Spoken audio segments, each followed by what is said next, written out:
드라마 스타트업으로 배우는 스타트업 실전 노하우. 네, 안녕하세요. 저는 스타트업 전문 컨설팅사 디토 파트너스 그룹의 최유환입니다. 본 방송은 ITC 위클리, 제가 매주 진행하고 있죠. ITC 위클리의 번외편 특집 기획 방송입니다. 자, 스타트업 컨설턴트인 제가 바라보는 드라마 스타트업은 과연 어떨까요? 또 드라마 속에 나오는 스타트업 용어와 경영 노하우, 그리고 또 저의 생생한 그런 창업 경험담까지 들려드리겠습니다. 자, 그럼 지금부터 드라마 스타트업과 함께 스타트업의 실전 노하우를 한번 배워보시죠. 컨텐츠 기획에 도움을 주신 고마저씨께 감사를 드리면서 자, 지금 바로 시작하겠습니다. 자, 오늘의 학습 주제 드라마 스타트업의 3화와 4화에서 제가 세 가지 포인트를 뽑았습니다. 자, 첫 번째는 투자 라운드와 그리고 적정 밸류가 어느 정도일지에 대한 내용이에요. 투자 라운드가 과연 뭐고 또 적정한 기업 가치는 뭘까? 이거에 대한 내용이고요. 자, 두 번째는 좋은 IR 자료를 만들기 위한 5가지 5계명을 제가 한번 만들어 봤습니다. 자, 그리고 세 번째, 좋은 투자자를 어떻게 구별해서 만날 수 있는가, 투자자에 대한 선별법, 이렇게 준비를 해봤습니다. 오늘 한번 세 가지 주제로 한번 말씀을 나눠보시죠.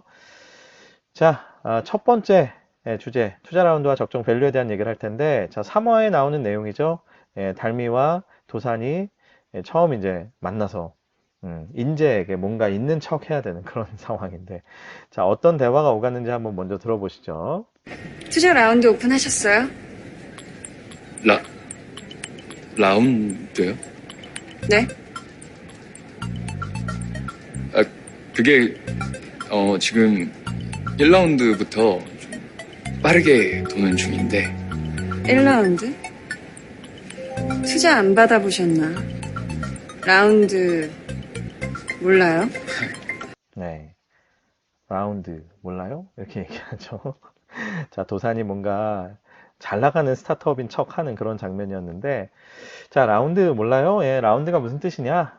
뭐 1라운드, 2라운드 막 얘기했었는데, 자, 보통 이제 뭐 시리즈라는 말도 많이 쓰고요. 그리고 라운드라는 말도 많이 쓰는데, 어떤 사람은 한국에선 시리즈를 쓰고 미국에선 라운드 쓴다 하는데, 뭐 제가 보기엔 뭐 그런 구분보다는 하여튼 뭐 큰 차이 없이 이렇게 혼용되는 그런 분위기입니다. 그래서 뭐 시리즈 A, 뭐 혹은 A 라운드 뭐 이런 식으로 많이 쓰죠. 뭐 혹은 뭐 시드 뭐 시드 라운드 뭐 이런 식으로 쓰기도 하고. 자, 보통 근데 업계에서 어떻게 쓰느냐? 뭐 프리시드 단계다. 뭐 시드 단계다. 뭐 프리 A, 뭐 A, 뭐 그 사이에 또 뭐 프리를 넣기도 하고 해서 A, B, C, D 뭐 쭉 가죠. 뭐 어떤 회사 뭐 HI 뭐 이렇게까지 가는데. 자, 그리고 이제 마지막에는 IPO를 앞두고 프리 IPO, 뭐 IPO까지 가는. 이게 어떻게 보면 이제 투자 유치를 하는 단계의 시작부터 끝까지 어떤 그런 단계의 모습이다 이렇게 볼 수 있습니다. 그러니까 기본적으로는 알파벳으로 이렇게 쭉 나가는 거고, 그렇게 나가는 가운데에서 중간에 뭐 애매하면 프리라는 말을 넣기도 하고, 앞에서도 드라마에서도 보면은 저 다음 장면에서 지평이 이제 어깨를 탁 치면서 대표님 뭐 우리 프리 A 정도 되죠? 뭐 이렇게 얘기를 하거든요. 그러니까 시리즈 A를 받기 직전인 회사들의 뭐 투자 라운드를 돌 때 보통 프리 A다 뭐 이렇게 얘기를 하기도 합니다. 자, 회사의 성장 단계에 따라서 사실 나눠지는 게 이제 이런 그 투자 라운드의 단계인데, 사실은 뭐 정확한 기준은 없어요. 그러니까 뭐 예를 들면 뭐 투자금이 뭐 얼마에서 얼마면 뭐 시리즈 A고 뭐 얼마에서 얼마면 B고 이런 것들은 뭐 정확하게 사실은 정해진 건 없습니다. 근데 다만 통상적으로는 완전히 회사가 설립되고 처음 받으면, 아주 초기에 받으면 그럼 이제 뭐 시드 단계다 뭐 이렇게 얘기를 하기도 하고, 그 다음에 그걸 넘어서서 뭐 기술이나 아니면 프로덕트나 이런 부분에서 어느 정도 성과가 있다 그러면은 이제 뭐 시리즈 A 정도다 이렇게 얘기를 하고, 그 다음에 이제 매출이 있으면 뭐 B다 이렇게 얘기하는데, 제가 지금 말씀드린 이것도요 그냥 아주 러프하게 나눠 놓은 그런 기준인 거지, 뭐 정확하게 어떤 이렇게 자아로 돼서 이렇게 딱 판단하는 그런 기준은 없다 이렇게 이해를 하시면 될 것 같아요. 자, 많은 사람들이 이런 질문을 합니다. 그러면 이런 단계가 이렇게 진행이 될 때 단계별로 적정한 밸류, 기업 가치, 밸류가 있습니까? 라고 저한테 많이 물으세요. 근데 정답은 사실 없죠. 노입니다. 결국은 시가예요. 시가. 횟집에 가면 이렇게 시가 이렇게 써 있듯이. 시가죠. 회사의 가치라는 거는 결국은 시가입니다. 어떻게 보면 이 회사, 이 사업이 몸담고 있는 분야가 얼마나 핫하냐 아니냐에 따라서 이 가치가 엄청나게 달라져요. 예를 들어서 뭐 한참 잘 나갈 때는 뭐 높았다가 뭐 요즘에 막 컨텐츠 이런 쪽에 막 투자 잘 안 하려고 하면 이게 똑같은 그 기업이더라도 가치가 갑자기 확 떨어져. 이게 뭐랑 똑같냐면 그냥 여러분 주식 투자할 때 주가가 막 오르고 내리고 하는 거랑 비슷하다고 생각하면 돼요. 이제 흔히들 그냥 주식 시장의 주가가 돌아가는 거하고 이 스타트업의 밸류가 오가는 거하고를 좀 이렇게 따로 생각하시는 경향들이 있는데 어쨌든 근본적인 건 같아요. 그냥 회사에 대한 가치를 얼마나 매기느냐. 주식 가치라고 하는 것도 어떻게 보면 절대적인 게 없잖아요. 그렇죠? 그리고 때로는 뭐 이해도 안 되잖아요. 뭐 그런 것들이 어떻게 보면 스타트업의 엔터프라이즈 밸류를 매기는 데 있어서도 뭐 똑같이 적용이 된다 이렇게 보시면 되겠습니다. 그래서 많은 사람들이 여기에 주식을 사고 싶어 하면 당연히 스타트업의 주가가 올라가는 거고 그런데 그게 어떤 특정 회사뿐만 아니라 그 섹터 자체가 뭐 예를 들면 뭐 헬스케어가 뜬다. 그럼 헬스케어 쪽 회사들이 갑자기 EV가 쭉 올라가겠죠. 그러니까 뭐 그런 것들, 그런 어떤 시가에서 움직인다. 이렇게 보시면 될 것 같아요. 그리고 그 시가를 결정하는 요인들은 너무나 많기 때문에 제가 여기서 다 나열하기는 이제 어려운 것이죠. 뭐 마치 이제 이 주가, 주식 시장에서 주가를 결정하는 요인이 한두 가지가 아니잖아요. 그 똑같은 거예요. 스타트업도 뭐 대표 때문에 그럴 수도 있고, 뭐 기술 때문에 그럴 수도 있고, 어떤 뭐 큰 계약을 해서 그럴 수도 있고, 아니면 뭐 말 그대로 청사진 자체가 너무 좋아서 그럴 수도 있고, 뭐 여러 가지 원인이 있겠죠. 그렇게 이제 움직이기 때문에 그냥 시가다 이렇게 생각을 하시면 될 것 같고요. 그런데 이제 그냥 통상 업계에서 이렇게 얘기를 하는 것들은 뭐 시드 단계에서는 보통 기업 가치가 그냥 10억 내외, 뭐 많아봤자 뭐 한 20억, 뭐 이렇게 얘기하는 투자자들이 많고, 그 다음에 시리즈 A는 뭐 100억 내외, 뭐 많아야 뭐 한 100, 뭐 200억. 그런데 이제 지금 보셔서 아시겠지만 대략은 이 단계를 거치면서 뒤로 가면 조금 줄어들지만 단계를 거치면서 그래도 한 10배씩은 이렇게 뛴다 이렇게 보는 경향이 있어요. 근데 이건 또 왜 그러냐면 투자자가 그걸 원하는 거예요. 그러니까 시드 단계에 들어왔던 사람은 투자자는 당연히 다음 단계는 10배쯤은 돼야 내가 뭔가 되게 만족스러운 거죠. 그러니까 이건 엄밀히 말하면 기업의 실제적인 가치가 뭐 이렇게 올랐다. 무슨 뭐 NPV 기준으로 막 계산을 했더니 뭐 이 회사는 실제로 한 3배 올랐는데 실제 시장에서는 10배가 올랐네요. 뭐 이해가 안 가네요. 뭐 이런 일들이 비일비재할 거예요. 왜냐면 NPV라는 건 말 그대로 그냥 이게 계산하는 것뿐이고 이 회사의 기업 가치는 아까 말씀드린 시가이기 때문에 그렇다라는 거죠. 그래서 투자자가 실제로 이 기업의 가치가, 이 기업의 뭐 캐시플로우가, 뭐 이 기업의 뭐 매출이나 뭐 영업이익이 어떻게 움직이든 어떻게 보면 그거랑 상관없이 나는 다음 단계가만 10배쯤은 벌었으면 가치가 커졌으면 좋겠어.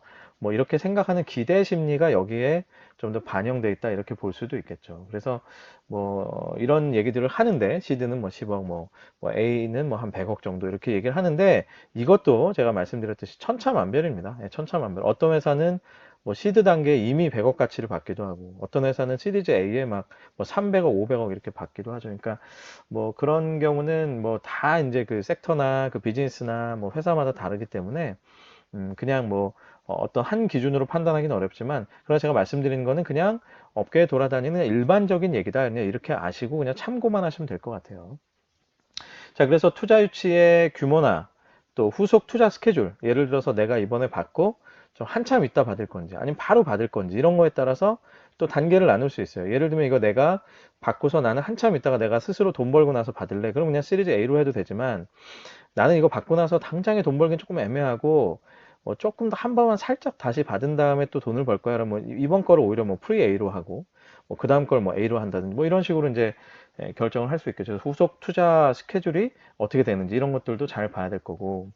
자, 그리고 또 하나는 이제 대외적인 PR 효과도 있긴 해요. 그래서 뭐 이 회사가 뭐 C드를 받았다, 프리 A를 받았다, 뭐 A를 받았다, B를 받았다 그러면 그거에 따라서 아무래도 외부에서 보는 시각이 좀 달라지죠. 어우, 저 회사 벌써 저만큼 갔네. 뭐 이렇게 보는 게 있긴 합니다. 자, 그런데 그렇다고 해서 이런 단계 라운드나 밸류를 무조건 높이는 게 기업 가치를 무조건 높이는 게 뭐 그렇게 사실 좋은 게 아닙니다. 왜냐하면 그만큼 왕관은 무거워진다 이렇게 보시면 돼요. 그러면 지금 이번에 내가 뭐 시리즈 B로 쳐주고 막 기업 가치를 뭐 500억을 받고 막 이렇게 해서 해피하고 좋다 하지만 그만큼 그 뒤에 단계에서는 그 시리즈 B에 들어온 투자자는 어떻습니까? 그럼 그 뒤에는 아니 뭐 1, 2년 뒤에 못해도 5배 이상 기업 가치 올려줘야 되는 거 아니에요? 라고 이제 압박하기 시작하겠죠.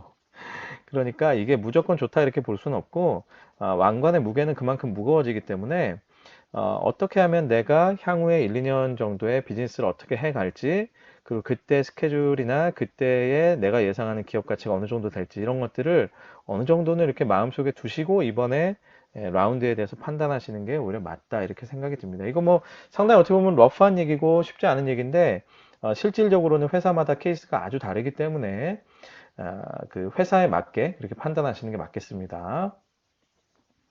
자, 두 번째 학습 주제.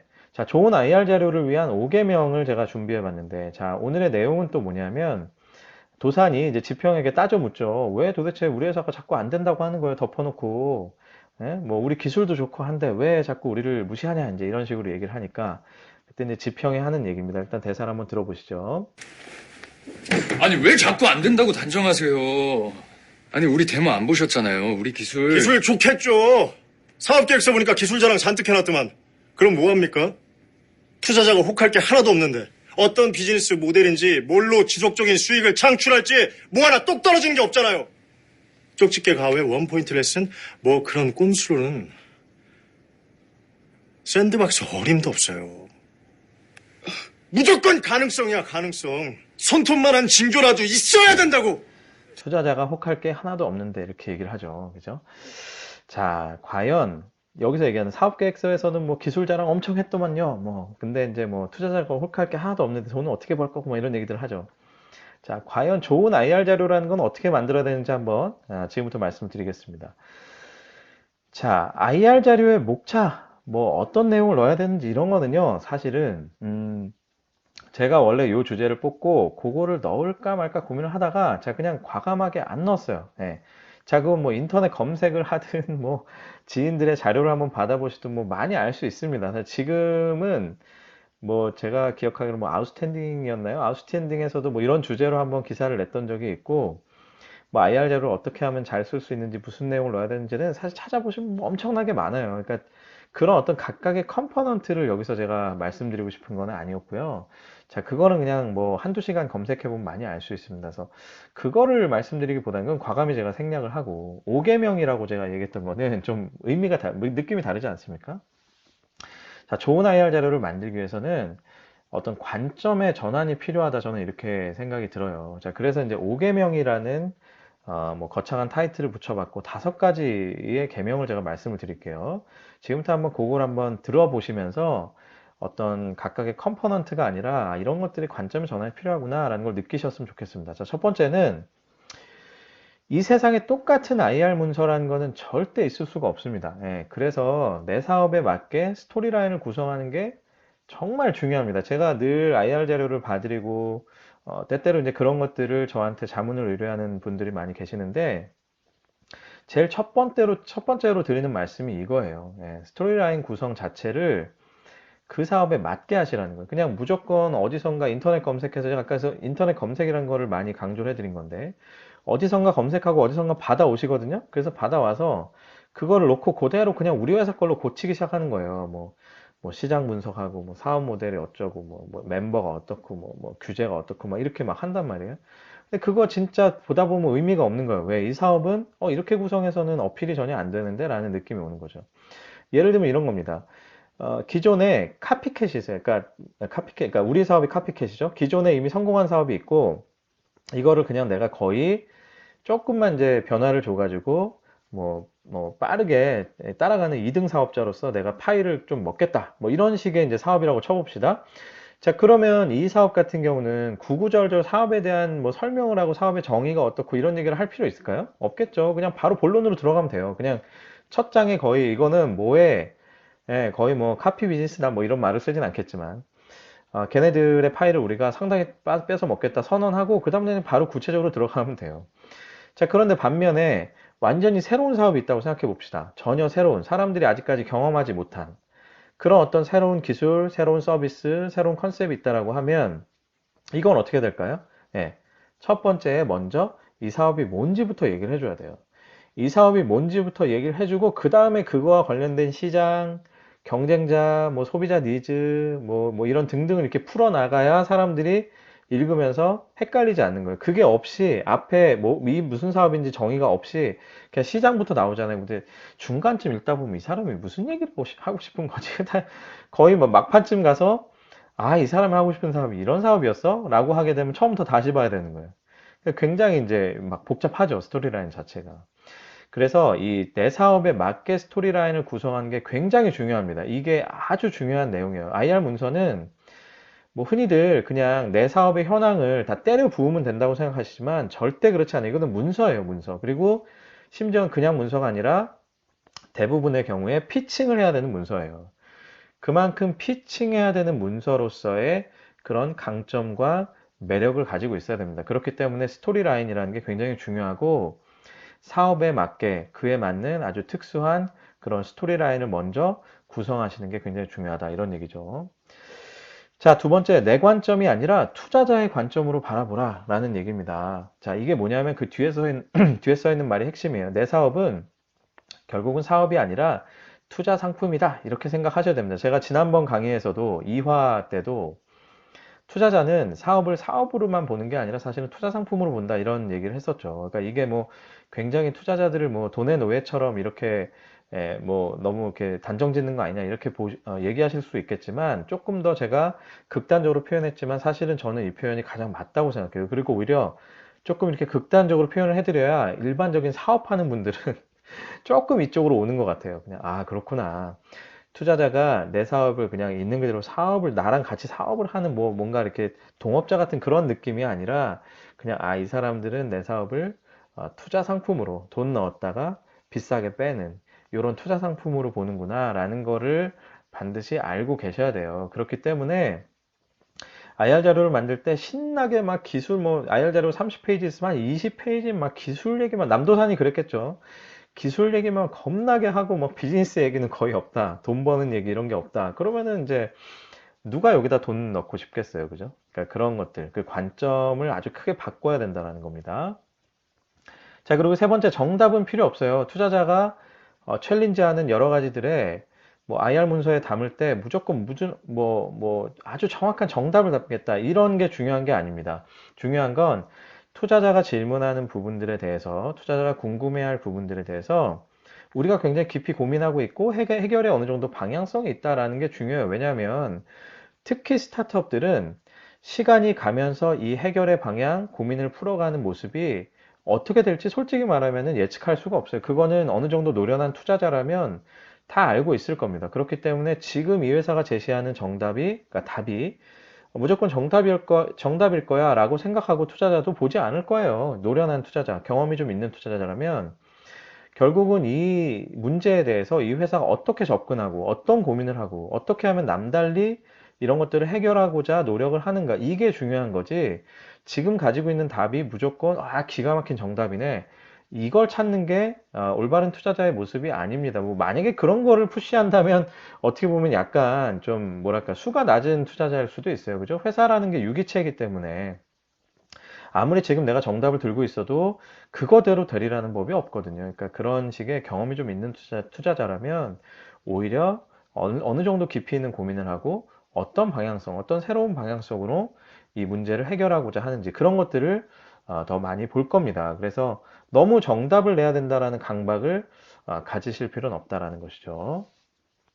자, 네 번째 계명, 숫자를 가볍게 여기면 안 된다. 숫자는 곧 신뢰도라고 제가 써놨는데, 자, 종종 저한테 이제 IR 자료 검토를 의뢰하시는 분들 중에 생각보다 많은 분들이 특히 이제 기술자 출신이나 아니면 또 오히려 그냥 뭐랄까 뭐 대기업에서 뭐 기획 업무를 했던 분들이나 그러니까 소위 말하면 숫자랑은 조금 떨어져 있었던 분들 이런 분들은 IR 자료에 있는 숫자가 굉장히 생각보다 좀 엉성할 때가 많아요. 그러니까 뭐냐면 앞에서는 뭐 매출 뭐 100억 이렇게 써놨는데 뒤에 가보면 매출 뭐 한 뭐 90, 뭐 4억 이렇게 써있고 그럼 제가 이거는 뭔가요? 그러면 이게 94억이 뭐 대충 저희가 앞에서는 100억이라 써놓은 겁니다. 뭐 이런 것들이 꽤 있어요. 근데 이렇게 쓰시면 절대로 안 됩니다. 왜? 제가 아까 말씀드렸죠? 2번에서 말씀드렸죠? 투자자들은 투자 상품으로 보는 거예요. 그럼 여러분 만약에 은행이나 증권사 가서 투자 상품에 설명서가 있는데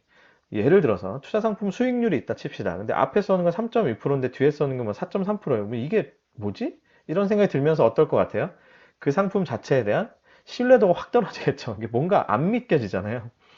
IR 자료도 마찬가지입니다. 그래서 숫자를 굉장히 가볍게 여기면 안 돼요. 뭐 앞에는 뭐 인력의 숫자를 뭐 28명 썼는데 뒤에 가보니까 뭐 26명 써 있고 뭐 이거 차이가 뭡니까? 아, 여기는 인턴이 빠진 건데요. 뭐 이런 것들. 이런 것도 뭐 저 개인적으로는 아주 싫어하거든요. 이런 것들. 예. 그래서 이 투자자들은 특히나 숫자에 밝은 사람들이 많기 때문에 절대로 이 숫자라는 거를 엉성하게 이렇게 써서는 안 된다라는 것들, 그런 관점을 꼭 가지시길 바라고요. 자, 마지막으로 다섯 번째, 이게 약간 매듭 짓는 그런 느낌인 건데, 마지막으로 IR 자료를 앞에서 말씀드린 관점으로 쭉 쓰셨다면 마지막으로 스스로 이걸 보실 때 어떤 관점으로 보셔야 되느냐? 아, 이제 이거를 딱 보니까, 이 문서를 딱 보니까, 아, 이제 돈만 넣으면 이 회사는 되겠네? 뭐 이런 식의 확신을 주고 있는지, 그거를 스스로 반문해 보셔야 돼요. 예. 그러니까 IR 문서의 궁극적인 목적은요, 그래서 이게 핵심이다 라고 제가 써놨는데, 이제 돈만 넣으면 되겠구나 라는 확신을 주는 게 정말 핵심이에요. 예. 그리고 이게 앞에서 대사에서 지평이 그러죠. 뭐라도 가능성이 제일 중요해, 가능성, 이렇게 얘기하는데, 그 가능성이라는 게 결국은 아, 내가 돈만 넣으면 성장하겠구나 라는 표현입니다. 그렇기 때문에 뭐 그게 비즈니스적인 BM이 될지 기술이 될지 멤버가 될지 뭐 규제가 될지 뭐 시장 환경이 될지 뭐 경쟁사의 움직임이 될지 이건 뭐 모르겠지만, 뭐가 됐든 간에 투자자 입장에서는 자, 지금 시점에 내가 돈 이만큼만 넣으면은 아, 이 회사는 확 크겠네 라는 확신을 주는 거, 이게 굉장히 중요하다라는 겁니다. 그래서 이 5개명을 잘 기억하시고, 요런 5개명을 먼저 마음속에 두시고 관점을 전환하신 후에, 그 다음에 좀 뭐 이제 테크니컬한 부분들, 뭐 무슨 분석을 어떻게 하고, 뭐를 어떻게 넣고, 뭐 표는 어떻게 그리고, 뭐 이거는 이제 그냥 좀 그 다음 얘기들이에요. 그래서 그런 것들은 인터넷 검색 많이 해보시면서 적절한 것들, 뭐 템플릿도 많이 찾아보시고 하면 될 것 같습니다. 그래서 이 5개명 절대 잘 기억하시라라는 거를 꼭 말씀드리고 싶었습니다. 자, 세 번째 주제, 좋은 투자자를 어떻게 하면은 구별할 수 있을까, 선별할 수 있을까. 자, 오늘의 장면은 뭐냐면 사화에서 도산의 회사로 갑자기 막 웬 투자자들이 막 엄청 찾아오죠. 엄청 찾아오는데 알고 보니까 거기에 가짜가 있었죠. 예, 가짜가 있었고, 알고 보니 경쟁사가 될 만한 회사의 개발자들이 와서 도산한테 막 개발 기술 막 디테일한 것들을 막 물어보죠. 컨피덴셜한 부분들을. 그러니까 그거를 지평이 우연히 보고 다 커트하고 그 사람들을 다 내쫓은 다음에, 그 다음에 이제 도산한테 엄청나게 이제 뭐라고 하는 그런 장면입니다. 한번 보시죠. 순진한 겁니까? 멍청한 겁니까? 아예 알고리즘을 갖다 바치지 그래요. 그게 우리 기술을 알아야 투자를 한다고 하시니까. 상대가 누군지 확인을 했어야죠. 기본 중에 기본 아닙니까? 네. 기본 중에 기본 아닙니까? 이렇게 이제 얘기를 하고 있는데, 자, 과연 투자자, 이 사람이 이상한 투자자인지 아닌지 이거 어떻게 선별할까요? 한번 얘기를 한번 들어보시죠. 자, 가끔, 뭐, 이런 말씀들을 하세요. 뭐, 이렇게, 뭐, 구체적으로 이렇게 얘기하지는 않지만, 이제 약간 이런 마인드인 거죠. 자, 어떻게 감히 뭐, 스타트업 주제, 투자자분들에 대해서 우리가 조사를 하고 확인을 하겠습니까? 이렇게 얘기하시는, 이 정말 큰일 날 소리입니다. 진짜로. 예. 물론 이제 우리가 돈이 부족하고 돈이 아쉬우니까, 뭐, 아주 그냥 한없이 을 같고, 또 이제 투자자가 뭐, 갑 같고, 뭐, 그렇긴 하죠. 사실은. 뭐, 또 그게 뭐 틀린 말은 아니에요. 그게 틀린 말은 아닌데, 자, 그럼에도 불구하고, 자, 그 사람이 우리한테 정상적으로 건전하게 잘 투자했을 때 진짜 갑인 거지. 이 사람이 우리 회사에 해가 될 것 같다? 그러면 제가 보기엔 그거는 뭐 말도 안 되는, 뭐 갑을 관계로서 이렇게 맺어지면 절대 안 되는 사람들인 거죠. 그리고 또 우리랑 뭔가 뜻이 안 맞는다. 그래서 결국은 헤어졌다. 그럼 뭐 이 사람은 갑도 아니고 을도 아니고 아무것도 아닌 거예요. 그러니까 사실은 우리가 돈이 없고 뭐 그렇다고 해서 너무 이렇게 투자자분들에게 스스로 의리될 필요는 없습니다. 어차피 저는 모든 투자 관계를 다 그냥 거래라고 생각하거든요, 솔직히. 그러니까 그 사람들도 뭐 그 사람 무슨 뭐 천사라서 뭐 우리 회사를 도와주겠습니까, 사실? 예, 제가 말씀드렸죠. 투자 상품으로서 매력이 있으니까 뭐 들어오는 거고. 예. 자, 그렇게 생각을 하시고 일단은 절대로 투자자분들을 뭐 이렇게 너무 이렇게 뭐 갑으로 이렇게 생각하시고 하시면 안 됩니다. 자, 정부가 아시다시피 창조경제 정책을 뭐 지난 정권, 이번 정권 계속 이어서 쭉 이제 힘을 주고 있죠. 그러다 보니까 VC 액셀러레이터들이 굉장히 사실 많이 늘어났어요. 그 시사저널이라는 데서 나온 기사를 보니까 2019년 기준이에요. 그러니까 지금 더 늘었을 거예요. 2019년 기준에 VC가 179개사, 액셀러레이터가 무려 214개예요. 그러니까 이 두 개를 합치면 거의 400개 가까이 되는 투자사들이 국내에 돌아다니고 있다. 이렇게 보시면 되겠습니다. 그러니까 뭐 엄청나죠, 사실 그죠? 그런데 문제는 또 이 VC 액셀러레이터로 등록이 돼 있지 않은 투자사도 엄청 많아요. 그렇기 때문에 업계에서는 이렇게 양적인 확대가 사실은 질적인 하락을 낳고 있다는 게 일반적인 시각입니다. 그래서 뭐 정말 열에 하나 정도나 괜찮은 VC다, 괜찮은 액셀러레이터다 이렇게 얘기할 정도예요. 뭐 열에 하나도 안 된다, 뭐 이런 그런데 시니컬한 의견들도 있고 그렇기 때문에 이 스타트업 입장에서는 뭐 투자사라고 해서 그냥 옳다구나 하고 무조건 만나서 모든 것들을 다 보여주고 남도산처럼 그냥 다 막 모든 것들을 이렇게 다 꺼내놓고 이럴 필요가 전혀 없습니다. 그러려면 일단은 이분들이 정말 괜찮은 분들인지, 건전한 분들인지, 그리고 우리 회사에 정말 도움이 될 만한 분들인지를 먼저 어느 정도는 좀 파악을 할 필요가 있어요.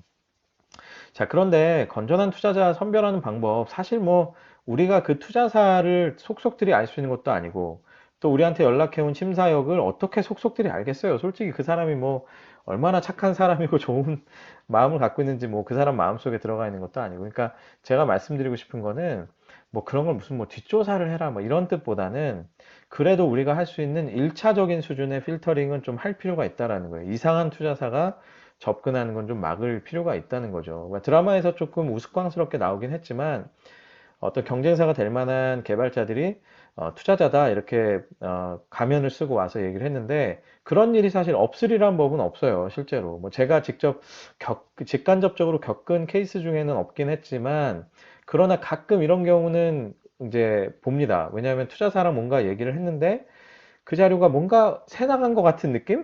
이건 느낌이죠. 스타트업 그 회사 입장에서의 느낌인데 그러니까 그만큼 이제 투자사랑 커뮤니케이션 하는 게 굉장히 주의해야 되고 조심스러운 일이다라는 것이죠.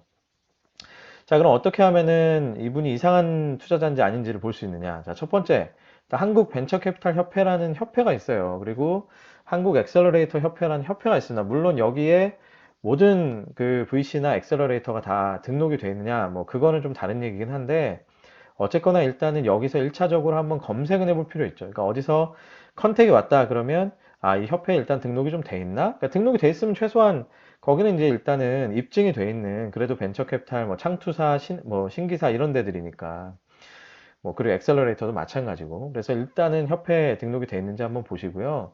자, 그 다음에 투자사나 또 연락해온 심사역에 대해서 한번 뉴스를 뭐 검색해 본다든지 뭐 아니면 관련된 또 업계에 있거나 뭐 이거를 좀 잘 알만한 지인들을 하여튼 어떤 식으로든 수소문을 해서 뭐 이분들의 투자 성향이나 투자 조건이나 이런 것들이 어떤지도 한번 대략 물어볼 필요가 있어요. 제가 지난번 그 강의 때도 말씀을 드렸었죠. 이제 그 사업가로서의 시작은 투자사 연결만 하는 게 끝이 아니고 투자사 연결했으면 그 투자사에 대해서 어느 정도는 우리가 좀 정보를 알아보는 게 필요하다. 지피지기면 100점 100승이기 때문에 그걸 알아보는 게 굉장히 필요하다라고 말씀드렸는데 마찬가지 얘기입니다. 그냥 이 회사가 어디 협회에 등록돼 있고 괜찮은 회사네. 그럼 거기서 끝내지 마시고 기왕이면 그 투자사의 성향, 심사역의 성향, 뭐 어떤 쪽에 투자를 많이 하는지 그리고 또 뭐 투자 조건 이런 것들은 주로 이제 투자를 받아본 회사들이 잘 알겠죠. 받아본 회사 중에 막 뉴스 검색하다 보니까 이거 내가 아는 회사가 여기 투자를 받았네? 그럼 이제 그쪽에 연락을 해서 야, 보통 어떤 식의 조건으로 하니? 어떤 뭐 프로세스를 타니? 이런 것들을 다 물어볼 필요가 있다라는 것이죠. 자, 그리고 세 번째, 실제로 이제 만나봤는데 막 무리한 욕을 한다든지 뭔가 굉장히 뭐 간마인드로 막 이렇게 한다든지 이런 것들은 이런 투자사들은 피하시면 돼요. 그런데 중요한 게 있습니다. 말투를 가지고 판단하시면 안 돼요. 말투를 가지고. 제가 왜 이 말씀을 드리냐면은 저도 투자사한테 기분 나빠봤던 적이 아주 많은 사람이지만 자, 일단 말투라는 거는요 개인마다 너무 다르고 그리고 투자사 입장에서는 당연히 앉아있으면 하루에도 수십 개의 막 IR 자료들이 들어올 거 아니에요. 그러니까 얼마나 이분들이 이제 뭐 이렇게 그죠 좀 어깨에 힘도 들어가고 좀 간마인드가 있을 거 아닙니까. 그러니까 그거는 그냥 인간적으로 그냥 이해하세요. 그냥 그럴 수 있겠다.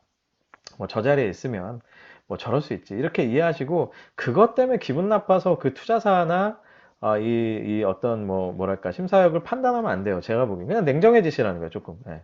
그러니까 뭐 저 사람 말투 막 기분 나쁜데 나 진짜 짜증나네. 막 이렇게 해서 거기 막 이렇게 뭔가 접고 이러지 마시고요. 중요한 거는 어쨌든 계약서가 중요해요. 예, 어쨌든. 그러니까 이 사람이 뭐 나한테 말투를 기분 나쁘게 하고 이런 거는 그냥 그때그때 잊으시면 되고요. 중요한 건 하여튼 계약서입니다. 그리고 물론 계약서가 아니더라도 뭐 회사에 아주 중대하게 뭐 투자 계약이 아직 이루어지지도 않은 상황인데 막 경영에 뭔가 간섭을 하려고 한다든지 이런 어떤 중대한 포인트, 그런 어떤 팩트를 갖고 이제 판단하시라는 거예요. 그러니까 단순히 어떤 심사역의 뭐 태도나 말투, 그 어린 놈이 와가지고 말이야. 그냥 볼펜 막 찍찍 돌리면서 막 뭐 말 찍찍하고 이러던데, 기분 나쁜데. 뭐 드라마에서도 그 얘기가 나오죠. 한지평한테.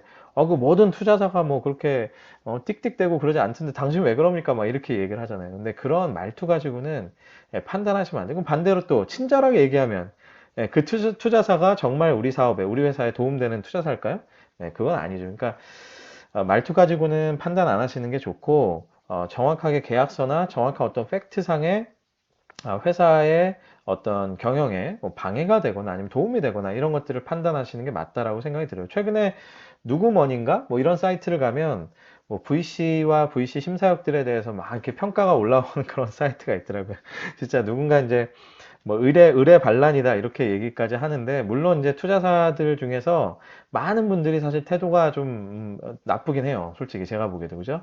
그리고 좀 더 공손하게 하면 참 좋을 것 같은데, 어차피 같이 일하는 관계에서 그런 부분들에 대한 것들은 당연히 이제 의뢰 반란으로서 의미가 있을 수 있는데, 저는 꼭 말씀드리고 싶은 게 거기에 나온 것 중에 조금 이렇게 발라내고 보시면 좋겠다는 생각을 늘 해요. 그거 보면서 감정적으로 상해서 뭔가 이제 그런 것들을 써놓은 것들은 어쨌든 나도 당연히 그 자리에 가면 당연히 기분 나쁠 거예요. 그 사람 말이 틀리다 이런 건 아니지만 당연히 기분 나쁘겠지만, 그거는 하여튼 살짝 이렇게 살 바르듯이, 회 뜰 때 살 바르듯이 이렇게 싹 발라놓고 그거는 좀 빼고, 이 팩트적으로 봤을 때 이 투자사나 심사역이 어떤 식의 행동, 어떤 식의 뭐 결과, 어떤 식의 영향을 주는지 그런 것들만 잘 냉정하게 좀 보셨으면 좋겠다라는 겁니다.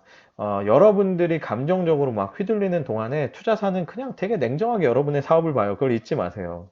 그래서 절대로 여러분만 그렇게 감정적으로 휘둘리다가 나중에 투자사의 페이스에 이렇게 말리지 마시고, 제가 지난번 강의에서도 말씀드렸죠. 투자는 컨택부터 그냥 협상이에요. 컨택부터 협상의 시작입니다. 그러니까 절대 냉정을 잃지 말고 팩트에 베이스해서 그렇게 잘 판단하시기 바라겠습니다. 자, 오늘의 키워드를 정리해보면 적정한 밸류가 있느냐? 뭐 사실 없죠. 그렇기 때문에 오히려 욕심은 금물, 욕심내서 무조건 밸류를 높이거나 단계를 높이려고 하지 마시고요. 늘 왕관의 무게, 무거운 왕관을 내가 지고 가야 된다는 거를 잊지 마시고, 적절한 수준에서 투자사와 잘 협의되면서 하는 수준에서 이렇게 잘 가시면 될 것 같고요. 자, 좋은 IR을 위한 5개명, 5개명 전체를 잊지 않으셨으면 좋겠는데, 제일 키워드가 되는 건 역시, 자, 내 사업은 사업이 아니요, 투자 상품이요, 이렇게 마음을 먹고 그렇게 이제 처음부터 시작을 해보시면 좋을 것 같고요. 자, 투자자 선별법, 말투에 기분 나빠하지 마시고, 기왕이면 자, 계약서로 판단하시라. 불손한 투자자를 제가 감싸는 게 아닙니다. 그건 뭐 잘못하고 있는 건데, 그러나 우리는 그죠? 우리는 그 말투보다 중요한 게 있잖아요. 투자를 받아야 되는 거잖아요. 계약서로 잘 판단해서 좋은 투자자를 잘 선별하시기 바라겠습니다. 자, 오늘 강의는 여기까지입니다. 다음 편을 기대해 주세요. 지금까지 스타트업 전문 컨설팅사 디토파트너스 그룹의 최유환이었습니다. 감사합니다.